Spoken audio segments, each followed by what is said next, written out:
মিশর আফ্রিকা ও মধ্যপ্রাচ্যের এই দেশটি ইসলামিক সভ্যতার অন্যতম কেন্দ্র। কিন্তু প্রশ্ন উঠছে, মিশর কি আসলেই ইসলামিক দেশগুলোর বন্ধু নাকি শত্রু? এই ধারণা আসছে মূলত রাজনৈতিক ও কূটনৈতিক বাস্তবতা থেকে। ইতিহাস, রাজনীতি ও বর্তমান আন্তর্জাতিক মিশরের সম্পর্কগুলো বিশ্লেষণ করার চেষ্টা করব। মিশর মূলত সপ্তম শতাব্দীতে মুসলিম শাসনের অধীনে আসে। কায়রো হয়ে ওঠে ইসলামিক শিক্ষার কেন্দ্র, যেখানে আল আজহার বিশ্ববিদ্যালয় ইসলামী বিশ্বের অন্যতম প্রভাবশালী প্রতিষ্ঠান। এমনকি আজও মিশরের জনসংখ্যার প্রায় 90%-এরও বেশি মানুষ মুসলিম ধর্মাবলম্বী। ঊনবিংশ শতাব্দীতে ব্রিটিশ শাসনের পরে 1952 সালে সামরিক বিপ্লবের মাধ্যমে আধুনিক মিশরের জন্ম হয়। এই নেতৃত্ব সবসময় মুসলিম দেশগুলোর কাছে গ্রহণযোগ্য হয়নি, কেননা মিশর সবসময় তাদের নিজেদের স্বার্থের কথাই বেশিরভাগ চিন্তা করে এসেছে। 1948, 1967 এবং 1973 সালে আরব ইসরায়েল যুদ্ধের সময় মিশর ফিলিস্তিনিদের পাশে দাঁড়িয়েছিল। কিন্তু 1979 সালে প্রেসিডেন্ট আনোয়ার সাদাত ইসরায়েলের সঙ্গে চুক্তি স্বাক্ষর করেন। যে চুক্তি স্বাক্ষরের কারণে ইসলামিক অনেক দেশগুলোই মিশরকে বিশ্বাসঘাতক মনে করেন।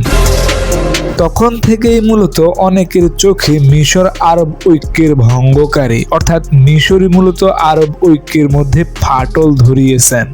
মধ্যপ্রাচ্যের রাজনীতিতে মিশরের অবস্থান সবসময় জটিল, কেননা কখনো মিশর সৌদি আরবের ঘনিষ্ঠ, আবার কখনো তুরস্ক বা কাতারের সঙ্গে দ্বন্দ্বে জড়িয়েছেন। এমনকি মাঝে মাঝে মিশর ইরানের সঙ্গে পর্যন্ত দ্বন্দ্বে লিপ্ত হয়েছেন।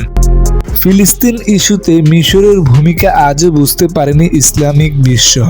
একদিকে তারা শান্তি আলোচনায় মধ্যস্থতা করে, অন্যদিকে তারা গাজায় সীমান্তে কড়া নিরাপত্তা আরোপ করে। ফলে কেউ কেউ মিশরের মুসলিম বিশ্বের শত্রুও মনে করে, কেননা মিশর ফিলিস্তিনের গাজার কোনো মানুষদেরকে তাদের দেশে ঢুকতে পর্যন্ত দেয় না। অন্যদিকে কিন্তু যুক্তরাষ্ট্র মিশরের অন্যতম কৌশলগত মিত্র। প্রতি বছর বিলিয়ন ডলার সহায়তা দেয় মিশরকে যুক্তরাষ্ট্র। এর ফলে অনেক ইসলামিক দেশ মনে করে মিশর আসলে পশ্চিমাদের প্রভাবের অধীনেই চলে। তবে মিশর দাবি করে এটি তাদের নিরাপত্তা ও অর্থনীতির জন্য প্রয়োজনীয়। আজকের বাস্তবতায় মিশরে পুরোপুরি ইসলামিক দেশগুলোর শত্রু বলা যায় না, তবে আবার বলাও যায়, কেননা মিশর নিজের স্বার্থ ও নিরাপত্তার জন্য তাদের সময় কঠোর পদক্ষেপ নেয়।